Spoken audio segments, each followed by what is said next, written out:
दोस्तों ये कहानी है एक खूबसूरत महिला की जिसका पति मर चुका है। वो काफी दिनों के बाद एक अनजान आदमी के साथ ब्लाइंड डेट पर जाती है, लेकिन उसे ये अंदाजा नहीं था कि उसकी डेट कितनी खतरनाक होने वाली है।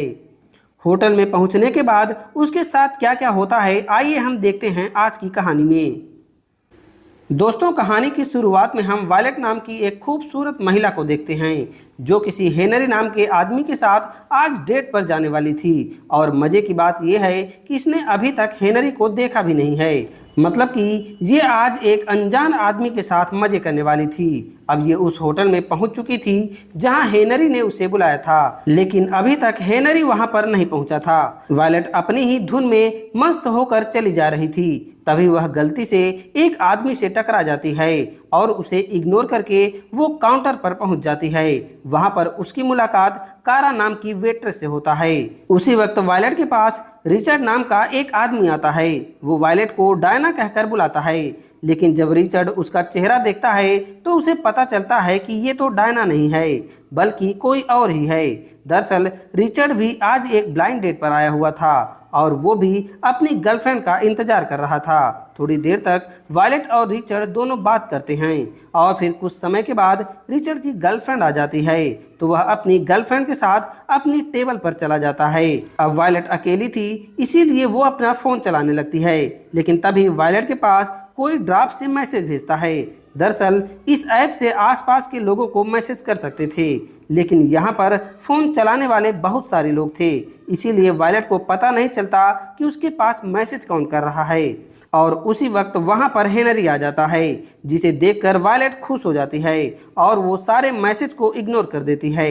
इसके बाद हेनरी और वायलेट दोनों अपनी टेबल पर आकर बैठ जाते हैं और काफी समय तक एक दूसरे से बातें करते हैं। वायलेट ने उससे अपने बेटे टॉमी और अपनी बहन के बारे में भी बताया हुआ था। अपनी बहन का मैसेज देखने के लिए उसने फोन को टेबल पर रखा और तभी वायलेट के फोन पर फिर से ड्राफ्ट मैसेज आने शुरू हो गए। तब हेनरी कहता है कि ये मैसेज जरूर कोई आसपास वाला ही भेज रहा होगा, लेकिन वायलेट उसे इस बार भी इग्नोर कर देती है। तभी वायलेट के पास एक मैसेज आता है। उस मैसेज में लिखा था कि अपना सिक्योरिटी कैमरा चेक करो। वायलेट तुरंत जाकर अपने सिक्योरिटी कैमरे को चेक करती है। तब उसे अपने घर में एक अनजान इंसान दिखाई देता है जो कि मास्क पहने हुए कोई किडनैपर लग रहा था और उसके हाथ में गन देखकर वायलेट काफी डर जाती है। मैसेज में उससे कहा जाता है कि अपना मुंह बंद रखना, किसी को कुछ भी मत बताना। वायलेट घबरा जाती है और वह पुलिस के पास फोन करने लगती है, लेकिन तभी उसके पास मैसेज आता है कि तुम्हारा फोन हैक हो चुका है और मैं सब कुछ देख सकता हूँ। अगर तुमने पुलिस को कॉल किया तो तुम्हारा बेटा मारा जाएगा। इस मैसेज को पढ़कर वो काफी ज्यादा डर जाती है और यहाँ हमें पता चलता है कि ऐसा वायलेट के साथ पहले भी हो चुका है। और यहाँ से कहानी फ्लैशबैक में जाती है जब वायलेट अपने हस्बैंड के साथ रहा करती थी। उसका हस्बैंड उसे बहुत टॉर्चर करता था और एक दिन इन दोनों का झगड़ा इतना ज़्यादा बढ़ गया था कि उसका पति इसे मारने के लिए गन निकाल लेता है और बदले में अपनी जान बचाने के लिए वायलेट ने भी अपनी छिपी हुई गन निकाली और फिर अपने हस्बैंड को शूट कर दिया। मतलब कि वायलेट दिखने में जितनी ज़्यादा खूबसूरत है वो उतनी ही खतरनाक भी है। अपने पति को मारने के बाद वो अपनी बहन और अपने बेटे के साथ रहने लगी और अपनी लाइफ को अपने हिसाब से जीने लगी। कुछ दिन तक वो अकेले ही रही, लेकिन अपनी बहन के बार बार कहने पर वो एक डेटिंग ऐप से हेनरी को ढूंढा और आज यहाँ पर उसके साथ डेट पर आई है। अब कहानी प्रेजेंट में आती है जहाँ पर वायलेट घबरा कर वॉशरूम की तरफ जा रही थी। तभी वह अचानक से फिर से उसी आदमी से टकरा जाती है जिससे वह पहले टकराई थी और इस बार भी वायलेट उसे इग्नोर कर देती है। वॉशरूम में कुछ लड़कियां थी जिसे वह अपनी प्रॉब्लम बताकर हेल्प मांगने की सोच रही थी, लेकिन तभी उसके पास एक और मैसेज आता है। वो कहता है कि मैं तुम्हें वॉशरूम में भी देख सकता हूँ। इसीलिए वायलेट लड़कियों को कुछ भी नहीं बताती, वह चुपचाप बाहर जाकर अपनी टेबल पर बैठ जाती है और ऐसा रिएक्ट करती है कि जैसे कुछ भी नहीं हुआ। फाइनली वो मैसेज करके उससे पूछती है कि तुम क्या चाहते हो, जिस पर वो आदमी वायलेट से बताता है कि तुम्हें हेनरी के कैमरे से एसडी कार्ड बाहर निकालना होगा। दरअसल हेनरी एक फोटोग्राफर होता है और उसके कैमरे में कुछ ऐसा है जो किडनैपर को चाहिए। और इसीलिए वो अपनी घड़ी नीचे गिरा देती है। और जब हेनरी उसे नहीं देख रहा था तो अपनी घड़ी को अपने बैग में रख लेती है। इसके बाद वह हेनरी के सामने ऐसे रिएक्ट करती है जैसे उसकी घड़ी कहीं गुम हो गई। और वायलट के कहने पर हेनरी घड़ी को ढूंढने के लिए काउंटर की तरफ चला जाता है। और इसी दौरान मौका पाते ही वह कैमरे को निकालकर उसमें से फोटो चेक करने लगती है, जिसमें उसे मेयर के कुछ फोटो और कुछ कागजात दिखाई देते हैं। हेनरी के आने से पहले वो एसडी कार्ड निकालकर अपने पास रख लेती है और फिर वॉशरूम का बहाना बनाकर उस एसडी कार्ड को लेकर अंदर आती है। अब उससे कहा जाता है कि एसडी कार्ड को तोड़ दो, जिसके बाद वो एसडी कार्ड को तोड़ देती है। वायलट को लगा था कि उसका काम पूरा हो गया, लेकिन अभी भी किडनैपर उससे कुछ और ही करवाना चाहता था। इसके बाद उसे एक छोटी सी कांच की बोतल दी जाती है और इस चीज को हेनरी के ड्रिंक में मिलाने के लिए कहा जाता है। दरअसल ये एक जहर था जिससे कि हेनरी की मौत होने वाली थी। वायलट उसकी जान नहीं लेना चाहती थी, लेकिन अपने बेटे को बचाने के लिए वो मजबूर थी। वो बाहर निकलकर जैसे ही टेबल के पास जाती है तभी वह उस आदमी को देखती है जिससे वो 2 बार टकरा चुकी थी। वो आदमी काफी समय से होटल में बैठकर किसी के पास मैसेज कर रहा था। वायलट को लगता है कि ये वही इंसान है जो बार बार उसे परेशान कर रहा है, लेकिन वह पूरी तरह कन्फर्म नहीं थी। इसके बाद वायलट जब टेबल पर जाती है तब उसे पता चलता है कि हेनरी यहाँ से जा रहा है। वो वायलट की हरकतों को देखकर परेशान हो चुका था। उसे ऐसा लगने लगा था कि वायलट उससे दूर जाने की कोशिश कर रही है, इसीलिए वो भी अपना बैग लेकर जाने लगता है। लेकिन तभी वायलट उसे रोककर उसे किस कर लेती है और उसे यहाँ रुकने के लिए कहती है। वो ये भी कहती है कि मुझे तुम्हारी वजह से कोई प्रॉब्लम नहीं है, मैं चाहती हूँ कि तुम मेरे साथ रहो। उसी समय वायलट देखती है कि रिचर्ड के साथ जो लड़की डेट पर आई थी वो उसे गालियां दे रही थी और गालियां देकर वो यहाँ से चली जाती है। रिचर्ड के साथ बहुत बुरा हुआ, इसीलिए वायलट को भी अच्छा नहीं लगता। इसके बाद वायलट की नज़र उस इंसान पर जाती है जो यहाँ बैठकर पियानो बजा रहा था। उसे पियानो बजाता हुआ देख वायलट के दिमाग में एक आइडिया आता है। वो एक नोट निकालकर उस पर हेल्प लिखती है। इसके बाद वेटर उस नोट को ले जाकर उस पियानो वाले आदमी को दे देती है।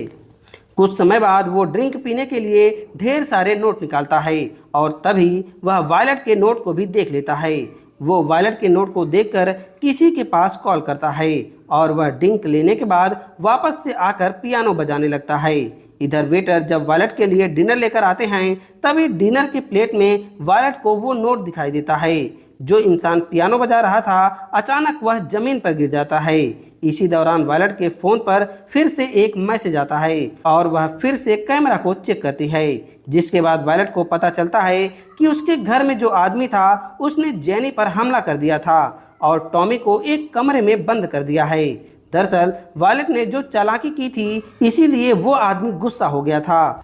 इसके बाद हेनरी और वायलट ये दोनों फिर से टेबल पर बैठकर बात कर रहे थे।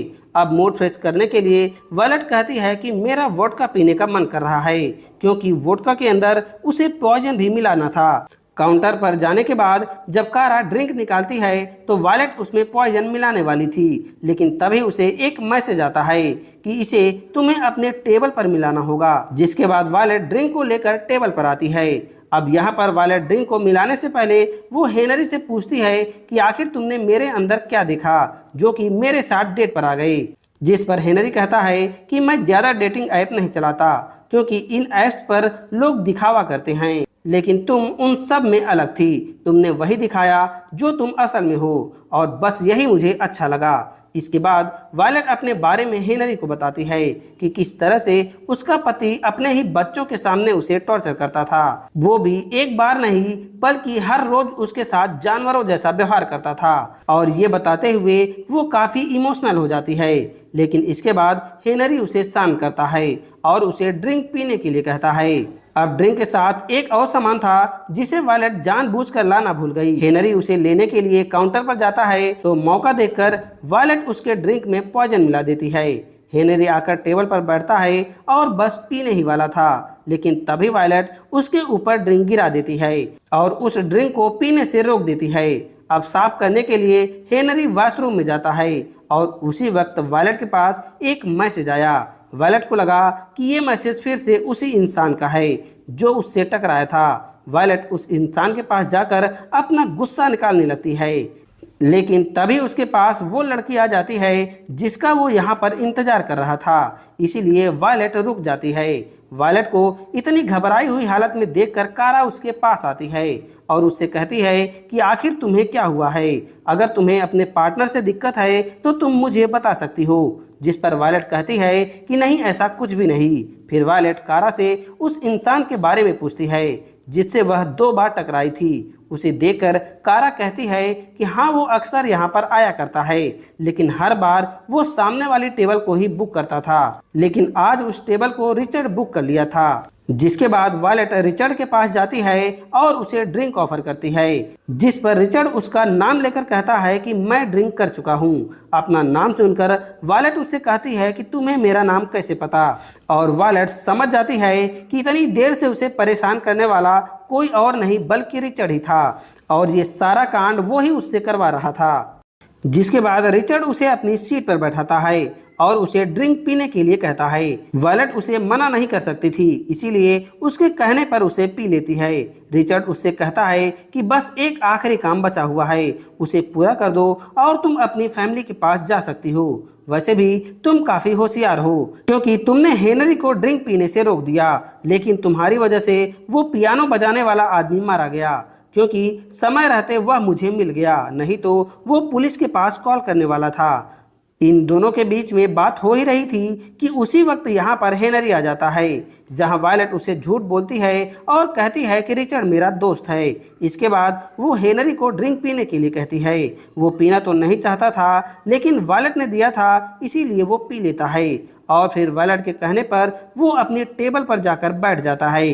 दरअसल वो रिचर्ड से थोड़ी देर और बात करना चाहती थी। काम पूरा हो जाने के बाद रिचर्ड अपने आदमी के पास कॉल करता है और उससे कहता है कि काम पूरा हो चुका है।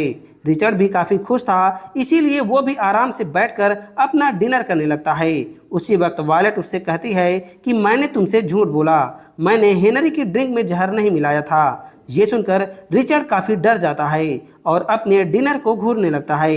दरअसल जिस वक्त हेनरी ड्रिंक पी रहा था, उस समय रिचर्ड का ध्यान उसके ही ऊपर था, और उसी का फायदा उठाकर वायलट ने उस जहर को हेनरी के डिनर में मिला दिया। इसके बारे में जब उसे पता चलता है तो वो काफ़ी गुस्सा हो जाता है और अपनी गन निकालकर वायलट को शूट करने लगता है, लेकिन तभी उनके बीच में हेनरी आ जाता है और एक गोली उसे लग जाती है। वायलट यहाँ से भागने लगती है, लेकिन अभी भी रिचर्ड उसके पीछे पड़ा था। वो वायलट को शूट करने ही वाला था, लेकिन उसी वक्त कारा आ जाती है और रिचर्ड को हमला करके गिरा देती है।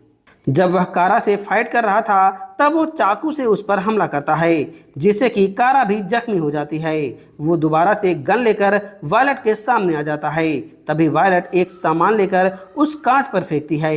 दरअसल ये कांच फोड़कर रिचर्ड को नीचे गिराना चाहती थी और इसमें कामयाब भी हो जाती है। जैसे ही कांच फूटता है तो हवा के प्रेशर की वजह से रिचर्ड नीचे गिर जाता है। दरअसल इस कांच में रिचर्ड की एक गोली पहले ही लग चुकी थी और ये बात वायलट को पता थी। इसी चीज का फायदा उठाकर वायलट ने रिचर्ड का काम तमाम कर दिया। हालांकि वायलट भी नीचे गिरने वाली थी, लेकिन मौके पर हेनरी आ जाता है और उसे पकड़ लेता है। इसके बाद हेनरी उसे सही सलामत ऊपर खींचता है। अब एम्बुलेंस को कॉल करने के बाद वो हेनरी के कार की चाबी लेकर अपने घर की तरफ जाने लगती है, क्योंकि घर पर अब भी वो किडनैपर था जो इसकी बहन और उसके बेटे पर हमला कर रहा था। दूसरी तरफ जेनी और टॉमी किसी तरह से उस किडनैपर पर हमला करके खुद को एक कमरे में बंद कर लेते हैं, लेकिन किडनैपर के पास गन थी और वो आसानी से उस कमरे में आ जाता है और गन से जेनी को शूट कर देता है, लेकिन टॉमी उसे वहां नहीं मिलता और उसी वक्त वायलट भी घर पर पहुंच जाती है। जब वायलट को मौका मिलता है तो चाकू लेकर पीछे से वह किडनैपर पर हमला कर देती है, लेकिन फिर भी किडनैपर उसे उठाकर फेंक देता है और उसे बार बार पीटने लगता है। वायलट उसके सामने कुछ भी नहीं कर पा रही थी, लेकिन तभी उसका बेटा अपनी मॉम के सामने एक गन फेंकता है। वायलट को मौका मिलते ही वो गन लेकर किडनैपर को शूट कर देती है, जिससे कि वो किडनैपर मारा जाता है और वो अपने बेटे को बचा लेती है। फिर हमें बाद में पता चलता है कि उसकी बहन जेनी भी ठीक है, क्योंकि उसे गोली केवल छू कर निकल गई थी। इसके बाद हेनरी और उसकी बहन को एडमिट किया जाता है और कुछ ही समय में ये दोनों ठीक हो जाते हैं और इसी सीन के साथ ये मूवी खत्म हो जाती है। तो दोस्तों ये वीडियो आपको कैसी लगी आप हमें कमेंट करके जरूर बताइएगा। साथ ही वीडियो को लाइक करके चैनल को सब्सक्राइब करना मत भूलिएगा। इसके अलावा अपना और अपनी फैमिली का ख्याल रखिएगा, क्योंकि फैमिली है तो सब कुछ है।